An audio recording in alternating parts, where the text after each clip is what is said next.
오늘 함께 읽으실 말씀은 사도행전 7장 54절에서 60절까지의 말씀입니다. 그들이 이 말을 듣고 마음에 찔려 그를 향하여 이를 갈거늘 스데반이 성령 충만하여 하늘을 우러러 주목하여 하나님의 영광과 및 예수께서 하나님 우편에 서신 것을 보고 말하되 보라 하늘이 열리고 인자가 하나님 우편에 서신 것을 보노라 한데 그들이 큰 소리를 지르며 귀를 막고 일제히 그에게 달려들어 성 밖으로 내치고 돌로 칠세 증인들이 옷을 벗어 사울이라 하는 청년의 발 앞에 두니라. 그들이 돌로 스데반을 치니 스데반이 부르짖어 이르되 주 예수여 내 영혼을 받으시옵소서 하고 무릎을 꿇고 크게 불러 이르되 주여 이 죄를 그들에게 돌리지 마옵소서 이 말을 하고 자니라. 아멘. 오늘 말씀에 스데반의 설교를 들은 유대인들은 마음에 찔렸다고 합니다. 그래서 이를 갈고 스데반을 돌로 쳐 죽이게 되죠. 그런데 이 마음에 찔렸다라는 똑같은 말이 사도행전 앞쪽에서도 한번 나왔었는데요. 어디였을까요? 바로 사도행전 2장 37절에 베드로의 설교를 들은 회중들이 마음에 찔렸다라고 나왔었죠. 그런데 공교롭게도 스데반의 설교를 들은 유대인이나 베드로의 설교를 들은 유대인이나 마음에 찔린 것은 똑같은데 그에 대한 반응은 전혀 달랐습니다. 베드로의 설교를 들은 유대인들은 자신들의 죄를 깨닫고 충격에 빠져서 우리가 구원을 받으려면 어찌해야 하는 건가요? 라고 물었습니다. 그리고 회개했고 성령을 받게 되었죠. 그런데 스데반의 설교를 듣고 마음에 찔렸던 유대인들은 이를 갈며 스데반을 성 밖으로 끌어내어 돌로 쳐 죽였습니다.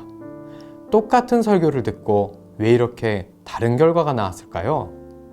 사실 마음에 찔렸다라고 같은 말로 번역되었지만 원어는 전혀 다른 단어가 사용되었습니다. 베드로의 설교를 듣고 회중들이 마음에 찔렸다고 했을 때 쓰인 헬라어 원어는 카테니게산이라는 단어고 그 뜻은 정말로 자신의 잘못을 알게 되어서 통회하는 마음인 마음에 찔렸다 라는 의미입니다. 그러나 스데반의 설교를 듣고 난 마음에 찔렸다는 디에프리온토라는 단어로 심기가 불편하도록 마음이 뒤틀렸다, 속이 뒤집어지고 화가 치밀었다, 화가 나서 펄펄 뛰었다 라는 뜻입니다. 당시 유대인의 사회는 구약 성경을 인본주의적이고 민족주의적으로 해석하는 문화가 팽배해 있었습니다. 그러니까 쉽게 말하면 성경을 대하는 자세가 늘 우리는 잘못되지 않았다, 하나님은 우리를 사랑하신다, 그래도 하나님은 복 주실 것이다, 하나님은 약속대로 우리를 반드시 구원하시고 기적을 베푸신다 였던 것이죠. 한마디로 자신들의 행복을 지켜주는 하나님인 것입니다. 그런데 그렇게 자신들의 생각에 꽉 갇힌 유대인들에게 대고 너희는 잘못되었다, 조상들과 마찬가지로 성령을 거슬렸다 라고 말했으니 듣는 설교가 매우 불편했고 있는 대로 속이 뒤집어진 것입니다. 그런 마음들에게 예수 그리스도를 증거하니 신성모독이라며 스데반을 죽이게 된 것입니다. 이렇게 인본주의가 신앙을 지배하면 진리를 그대로 받아들일 수가 없습니다. 사람이 중심이기 때문에 입맛에 맞는 진리는 받아들이고 불편하고 부담스러운 진리는 거부하거나 시대가 변했다면서 적당히 타협하며 받아들이게 되는 것입니다. 요즘의 시대에 목사님이 설교를 너무 부담스럽게 한다며 듣기 좋은 설교를 찾아 교회를 떠나는 사람들을 만나기도 합니다. 자신을 혼내는 것 같고 부담스럽다고 하면서 심지어 때로는 그럼 내가 틀렸다는 거냐? 그럼 우리 자녀가, 내 친구가 내가 잘못한 거란 거냐? 라며 목사님이 잘했다고 해줘야지, 칭찬해주고 용기를 주어야지 어떻게 그런 말을 하냐? 라며 화를 내고 그 마음에 원하는 말을 해주는 교회를 찾아 옮기는 사람도 보았습니다.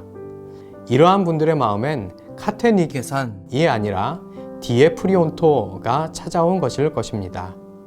하지만 기억해야 할 것은 진리가 선포될 때 마음에 부담이 되는 것은 굉장히 자연스러운 현상이라는 것입니다. 우리는 죄인이기 때문에 그 거룩한 진리 앞에서 부담이 느껴지는 것은 지극히 정상적인 반응인 것입니다. 하지만 그 부담감이 이내 곧 깨달음이 되고 도전이 되고 은혜가 채워졌다는 기분을 느끼는 것이 믿는 사람들에게만 나타나는 굉장히 독특한 특징인 것입니다. 그래서 우리는 그러죠. 똑바로 살아야 한다. 말씀에서 벗어난 것이다. 정신을 차리고 회개하라. 정신없이 설교 속에서 혼나고 부담을 느끼고도 그런 말을 합니다. 오늘 너무 은혜 받았다고요. 굉장히 특이한 현상이죠. 인본주의가 신앙을 지배할 때는 부담스러운 것은 튕겨내고 싶지만 신앙이 모든 것을 이끌어갈 땐 말씀의 진리가 그 거룩한 부담감이 도전과 은혜가 되는 것입니다. 말씀의 부담을 느낄 때 어떻게 하시겠습니까? 카테니 계산이신가요? 아니면 디에프리온토이신가요? 우리 믿는 자가 해야 할 것은 카테니 계산, 말씀과 내 삶의 거리감을 느끼면서 회개함으로 다시 말씀 앞으로 돌아가야 하는 것임을 잊지 마시기 바랍니다. 기도하시겠습니다. 공의로우시고 경이로우신 하나님, 오늘도 우리가 하나님의 말씀 앞에 섭니다. 그리고 그 말씀을 겸손하게 받아들입니다. 그리고 그 거룩한 부담감의 거리를 내가 주님께로 가면서 한 걸음씩 줄여갑니다. 그 말씀의 한 구절 한 구절, 선포되어지는 한 말씀 한 단어마다 나의 마음에 새기고 변화되어가는 내가 되게 하여 주시옵소서. 이 모든 말씀 예수님의 이름으로 기도드립니다. 아멘.